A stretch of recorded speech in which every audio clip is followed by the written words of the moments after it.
Welcome back. Now it is time for the discussion segment. As we know, today is Friday, and we'll be discussing everything surrounding entertainment, be it music, movies, basically everything in the entertainment industry. And today we'll be talking about a very, very, very sad topic. It's been 2 weeks and few days since the death of a rising music star Mohbad's death was announced, and it's been a sad incident across the country. It's been met with intense sadness, shock and outrage from youth, from everybody who has been a fan of his music. And there has been questions. There's been so many questions surrounding his death, the record label he was in, and even his family. Questions have been asked, and many people are seeking answers to those questions. I'll definitely not be the only one discussing this today. We'll be discussing his demise, the surrounding circumstances, and of course the impact it has had on the entertainment industry, particularly the music industry. And Jonathan Titus is here to do justice to the discussion. Thank you so much for joining us. It is my pleasure as always. So yeah, thank you for having me. It's been a long time. I know I don't want to, of course what we're talking about is not a happy situation, but I wouldn't want to, I would just want to keep that aside for a minute and say welcome again to our studios. It gladdens my heart. At least I've seen changes. Yes, and the of course. Is really, different, beautiful, and everything is on point, and you're glowing. Thank you. You're not looking bad as well. Don't mention. Thank you so much. Yeah, so going back to the discussion, like I said, it was announced on the 12th of September that Mohbad has died. I think I saw the news on social media. I think I was scrolling that evening on social media, and then I saw the news. I was like, oh, who was it? I started going through different tweets. I started listening to his music. Like, oh, this person. I've always been listening to his music. I didn't know he was the one in particular. And then different things started coming up. We started seeing different videos. We started seeing different posts as regards his death and so many things. So let us start from, I want to ask of course, we're here to discuss his death.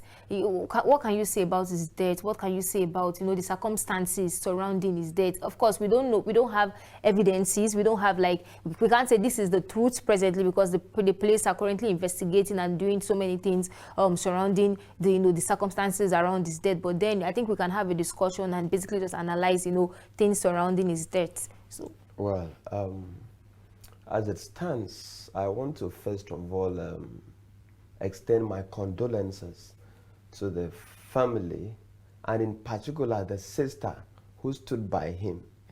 Because everybody seemed to have felt that young man at the time he needed Nigerians most, he needed his family most, he needed his mother, his wife, and his colleagues in the entertainment industry, and every other person.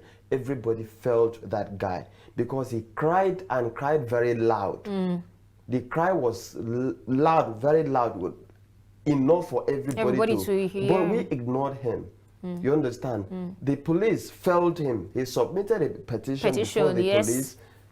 Everybody felt that young man. So this has happened. But whatever we are doing now is to forestall the recurrence, so that another person will not fall a victim of the same circumstance or similar situation and we start crying again. I appreciate Nigerians, okay, they've gone all out, everybody, has spoken about it, and you now see that the police has woken up to their responsibility. The DSS has also gone in to hasten the investigations. So what are we saying here? Must we always wait for somebody to die before we do something? Must we always wait for tragedy to hit us before we do what we ought to do? What stopped the police from acting on the petition the young man brought before them? They had to even invite, according to them, they should bury their faces in shame, calling the young man to come and face the counter petition, instead of calling the first set of people that disturbed his life to first of all answer the petition he submitted before them. So this thing is multifaceted. There are very many issues linking to this one. It's like a virus, connecting one person to the other. You understand? So it must be looked at holistically. As it stands now, everybody around him is a suspect, including the father, the wife. Everybody is a suspect. On the suspect issue, many people have, of course, there'll be an emotional side to everything. Yes. But like you said, everybody is a suspect, the mother, the father, the wife, even the wife, but then, many people have started coming out to say on social media, like, oh, you cannot make the wife, you cannot say the wife is a suspect. Of course, this is her husband. She just lost a darling husband. You can't just come and tell her to, probably be a suspect. And, all of those circumstances, talks rather, or narratives. So would you say that, why do you say, let me start from that, why do you say she is a suspect? Because, of course, that's her husband. I don't think a loved one would want to, to what end, for what reason, Just let me hear a bit of your thoughts. Well, when we say this has to do with loss of life. Life, yes. And this boy did not die at old age. At 27 years, I was very innocent. So he has even achieved more. At 27. He has even got more exposure. So a 27-year-old boy is still young. So for him to have died under very controversial circumstances, everybody must have to be investigated. Including the wife. And there are even voice notes and some video evidence and chats, leaked chats where he had an issue with the wife about cheating and what have you. That has even begged for a question of the actual paternity authenticity of this child here. A very dark man came online to say, okay, that this baby should be taken for a DNA test to authenticate who the real father is. And the family of the girl came out to say if he continues pushing for that they are going to sue him. Is that what we are supposed to talk about? When things happen then, like talking about, seeking for DNA test or not, I think, moving to that point is moving away from the actual case. If now we are trying to discover the paternity of the child, how is it linked to the death of Mohbad? Because at some point, if something happens, of which I'm not saying that anything should happen, but then if something happens, the whole conversation will be shifted away from his death and then to the paternity of the child, which will change the conversation totally. Like I said, this is multifaceted. There's the record label aspect. There's a family aspect, his immediate family, just him, wife and the child. Then his father, on the other hand, the siblings and what have you, the mother.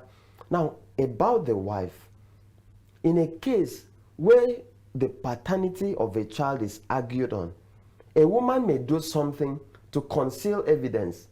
You understand? There are things that may happen internally that a woman may decide to say, okay, instead of this national shame, because we've seen multiple cases of paternity fraud. You understand? So it is important DNA test is carried out on the baby.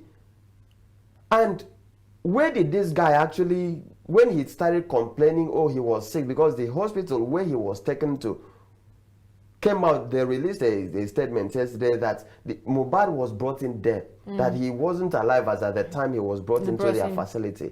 So where was he? And the 3 young men that were in that vehicle with him, where did they carry him from? Did they pick him from the house, his house? If they picked him from the house, the wife has questions to answer. Considering the environment, if it was at home, the wife will have to answer questions at home. Who brought in the auxiliary nurse they talked about? That is where she will come into to answer questions. What drug did she administer to Mohbad at that time? What was the situation before they took him to the hospital? You understand? The 3 young men that cried in the vehicle, oh, Mohbad is dead. That was about 6 seconds video, and the other one was about 8 seconds video. One showed the face of the guy and Mohbad himself. Then the other one showed the faces of those 3 guys. 3 of them at the same time. Those people should be brought in to answer some questions. He had a show that he performed. I think that day the day before that he performed. What happened? So it has to be looked at. There must have to be a holistic view. We have to analyze it critically. So in this, as it stands now, nobody is innocent. Of course. Nobody is innocent. Everybody around him is a suspect for now. And we must have to look at it that way. Yes. Of course, I am sure that, the police are definitely looking into it. But then, would you say with the let's see how with the way the police has been handling cases from way back, do you think that this will definitely end up in a good way or in a good, good or good story and all of that? When Nigerian police wants to work, they go all out to deliver, especially if it is going to cause them embarrassment. They have a whole lot of questions to answer. When Mohbad submitted petition, who received the petition? So the people in the force will have to answer that question. This has gone beyond, just the police thing that they can, it has gone beyond them for Nigerians to work. I never knew Mohbad, I must have to tell you the truth. I never knew him. It is now that he's gone that I even got to know that most of the songs I used to vibe to were even his songs. You understand? Because the boy is small with a very big voice. You understand? The voice is very interesting. Of course I've it been vibing to his songs, it is. and all of them in Malian music, they seem to have, there's this similarity in their voices. So I thought I didn't really know. That's the truth about it. So once you hear, Malians come for, everybody just like, okay, it's Malian. I've not really been a fan of that kind of lifestyle, but I would just vibe to their rhythm and what have you. Beats. But when he died, we got to know that he was the brain behind most of those interesting songs. So now that he has gone, Nigerians have woken up. Who mention one entertainer that has died in Nigeria that there's been a national outrage. Everybody in different parts of the country are protesting. Everyone is protesting, rather. Everybody is interested. The international, his image was shown at the Times Square in the US. So you know what that means. So it has gone beyond. It is going to be an embarrassment on the police as an institution. It is going to be an embarrassment on the Nigerian government. It is going to be an embarrassment on the DSS. It is going to be an embarrassment on the Lagos State government if people are not swept under the carpet. Yes, if people are not brought to face what they. We've talked. They said, okay, Naira Marley, this and that. That he may not be. Yes, guilty. So actually, that's another part we want to talk about, the record label. We've heard so many narratives, so many things coming up from when he was under the. Of course, he wanted to leave the record label from what we've heard. He wanted to leave the record label, but since he left, the moment he left, he started receiving threats. He started receiving different public show of shame, beating here and there. In fact, I think there was a video that surfaced on the internet where he was trying to shoot a music video, and then somebody came in, to harass him and different things like that. I should leaving a record label be a basis for violence? I think that coming in he came in willingly. There was no point where he was forced into coming into the record label, and then he's saying, okay, I don't think I want to be part of this anymore. I think the person should be let go easily. Or should there be a point where the contract says, no, you cannot leave, you are with me forever in a record label? Well, the advice I'll first of all give to young people, it goes beyond having talent. Attitude comes in. Desperation for success comes in. For fame. Desperation for fame. I just want to be there. So our people must have to be, young people must have to be very careful. And parents must have to stop mounting pressure on their children. Parents must have to stop mounting pressure on their children to bring money to the house, bring money, bring money, bring money. You understand? Yes.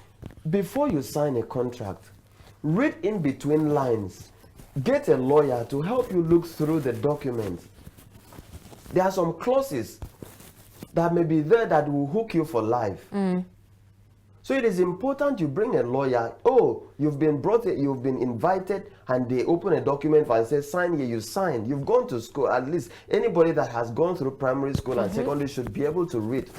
And the things you don't understand, you invite somebody to help you interpret. Yes. So that you don't sign your destiny, your soul, everything about you out. You understand? Yes. When you look through and you know what you're signing, the areas you're not comfortable with, you tell them to expunge it.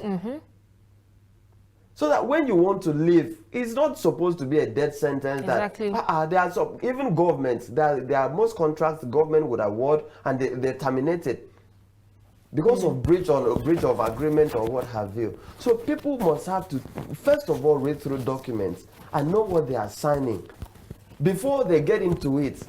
And if somebody wants to say, okay, I am no longer comfortable with this, it should be flexible enough for it to be reviewed.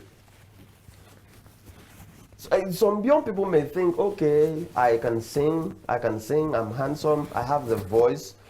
And they get into it, sign a contract, and got to see that it goes beyond your just singing.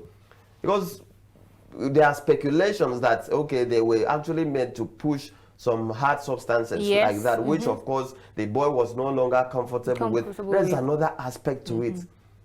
So that has deviated from the actual agreement, which was supposed to be you sing, the record label will package you out, arrange shows for you, sponsor you out there, they make money, you share the percentage. So when you bring in other things to it, that's a different thing entirely. Now, another aspect is the area you talked about, the beating and what have you. You can't subject a young man to such a psychological trauma because he wants to quit. Is it a cult group? Is it an occultic group that you say, okay, you cannot, once you're in, you can't leave?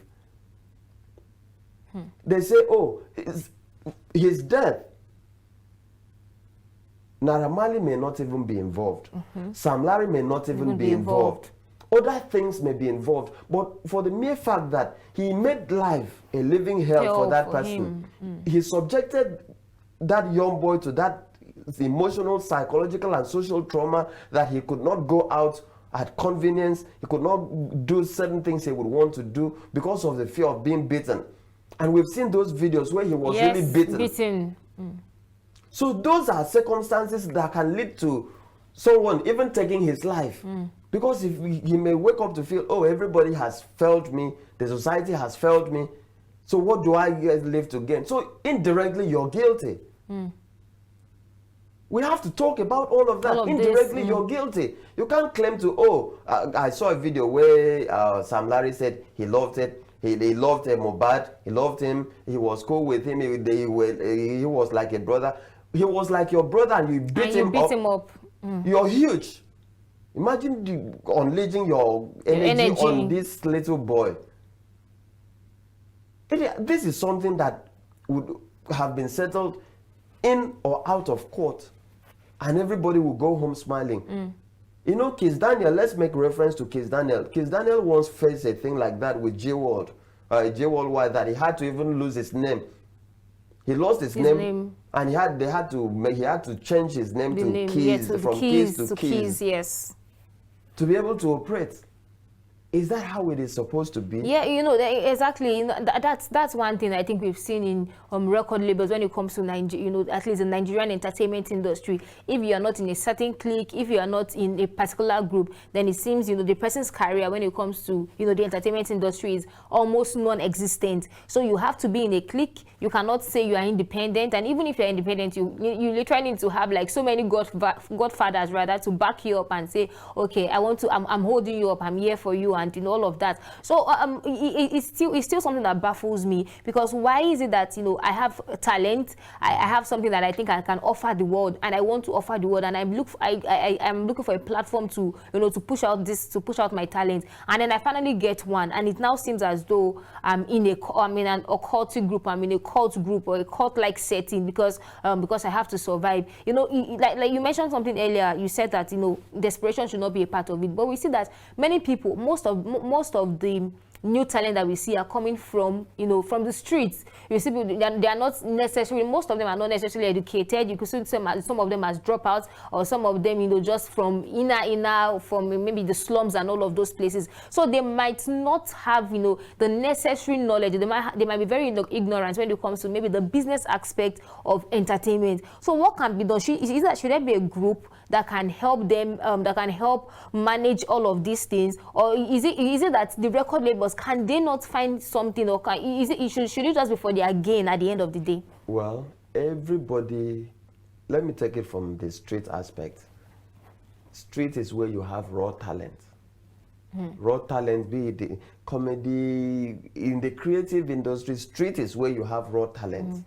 Because when somebody is hungry, you're pushed to discover not one talent, but multiple talents. Now, looking at the industry, is it supposed to be this way or that way or that way? The most important thing is people must have to be shown the way. Someone must have to set the pace. Someone must have to create the path for you to follow. If the path is not created, you will struggle to survive. In political terrain, someone will have to put you in to become a councillor, either sponsor you, because you may not even have money to start. Yes, true. You become a chairman, and as you're going, you're learning in the process, you're learning in the job, you become a commissioner, you become a governor, you may advance to the national level. Somebody must have to guide you. Forget about the support you get from the masses, but people must have to finance you and tell you what is in the system and how to operate. Even in this broadcast industry, you need mentors. You need people you look up to. You need people you can pick up your phone and call, oh, this is what I want to do. How do I go about it? Oh, I've hit bricks. So how do I break through? People must have to guide you. In all the sectors, in the banking industry, people must have to guide you. If you don't have if you don't know how to play an internal politics of any system, you'll be knocked out. But then we see that, you know, sectors like this, majorly the entertainment industry, is so much. We have so much of politics going on around. Yes, it is everywhere. Politics, even in the family. But should that be the case? It is even in the family. There is politics in the family. Joseph played politics with the brother and the mother, and he was able to knock out Esau and Jacob. Esau and Jacob. Jacob played politics and was able to overthrow the brother. And you know, women, they have this way of how to play this subtle blackmail. They were able to scheme. So politics is everywhere, even in your house. If you know how to talk to your mom, you can get anything. If you know how to talk to your dad, you can get anything. So politics is played everywhere. But to what extent do we take it? Must it be involved? Must life be taken because of politics or money? I think there should be a limitation to everything. So in the entertainment industry, the investor wants to make money, because he or she that is putting in money to package you, he also wants to make money. Anybody that is investing in business is doing it for profit. Even in non-governmental organizations, they are still looking for profit in a way. You understand? So now, but let the contract, the terms of the contract be flexible enough. Let it have a human face. Okay, you want to leave us. Stay with us for the next 6 months or 1 year. Give us 1 or 2 more albums. Okay, what rights are you going with? Because there were controversies about his catalog being released to him and what have. Okay, how are we going to be sharing these royalties since you're leaving? Or can you give us 1 more album before you leave? I think that will be a bit more flexible. But the way the record label, because they've invested in you and they take the lion's share, they take 90%. If this person did not have a talent, what would you have invested in? So you have made your money, but allow this person to breathe. Let the poor breathe. You don't have to suffocate them. So let it be a bit more flexible. Wizkid faced the same thing. Wizkid left Banky W and he said that he left empty-handed, like nothing. So Banky only gave him opportunity, the platform to be heard and known, and he left with nothing. But people are crying for such platforms. But when you want to quit, let it be flexible enough for you to be able to move ahead with your life. And you, when you reach an agreement with your firm, with the record label, understand that this person sunk in money. So much money was invested to give you the life you have. So you don't have to, because you think you've arrived, you just want to walk away like that. Except you're being threatened, or except you're being introduced to what you never bargained for. Yes. Except the terms of contracts that you signed up for has been violated. In that case, you could call, oh, come, let's review this contract. Let's look at what we had put on ground. Not a situation where, okay, this person has done his best to abide by the rules or the terms of agreement, and you're now pushing him to do something else. Okay, it is alleged that, oh, he was asked to start pushing drugs and what have you. Let's assume it is right. In the Nigerian constitution, it is wrong. Very wrong. Drugs of any kind is prohibited. So for you to tell a young man, oh, you have to start carrying this or carrying that, it is out of it. That has gone beyond, it has deviated from the norm. It has gone beyond the terms of agreement. So I think what has happened now will be a lesson to Naira Marley, Sam Larry, and other entertainment bosses in the industry. We've never really heard a case like that from Don Jazzy's camp. Yeah, true. We've never really heard that. From what we've heard, Olamide should, I think he's the most flexible guy. Most flexible, yes. For now. Yes, true. Because I've heard cases where an artist say, oh, an artist says, I want to leave, and he said, okay, you can go. You can go. That is how it should be. And we've seen most of the people that Olamide has brought to Naira Marley himself. Olamide helped his career. Him, yes. One person is lonely at the top now. Olamide helped his career. You understand? I'm a babu. I live in the zoo. Olamide helped him. You understand? And today he's running his own label. So the guy has made it very flexible, and he has helped more people. Ashake maybe would have still been on the street now, monkeying about the street. And today is someone that is selling out the O2 Arena and many other centers outside the country. African artists, Nigerian artists are topping charts globally. Rima is doing exploits because of what? Someone decided to invest in them. I tell you, if Rima was not discovered, he would still be there. All thanks to the social media platform that allows them to put out what they have. And they are being brought in by these labels, nurtured, and they are meant to sell out. Yeah, true. You know, I agree with all what you've said. I think I still have more questions actually to go on, but we actually run out of time. Yes. To land there, that you have discovered someone, or you've brought someone from the village, or from the hinterlands, or from wherever you got the person from, packaged him out, you should have respect for his talent. Doesn't mean that he owes his entire life to you. Have a human face, have human sympathy. If Malian Record had human sympathy, we wouldn't be sitting here talking what we are talking today, because there's no way they would have beaten the boy the way we saw. And for the 10 million naira, now there is someone out there saying he's going to give out 10 million naira. So if the wife can prove that, you know, the son is actually for Mohbad, I really don't know. You know, that's another angle on it too. Like I said, you know, you've actually mentioned it. It's multifaceted. There are so many conversations around this. So the family aspect, the record label aspect, like so many things. Even the police aspect. There are so many things here. But let's see how it goes. I'm sure that very soon, sooner or later, we'll get to see the reports from the police. I wish we can go. The 10 million naira. See, Mohbad's wife should just bring this baby for DNA test. You understand? The CEO of African Television has promised to sponsor the DNA test and also give 10 million. So let her just do that.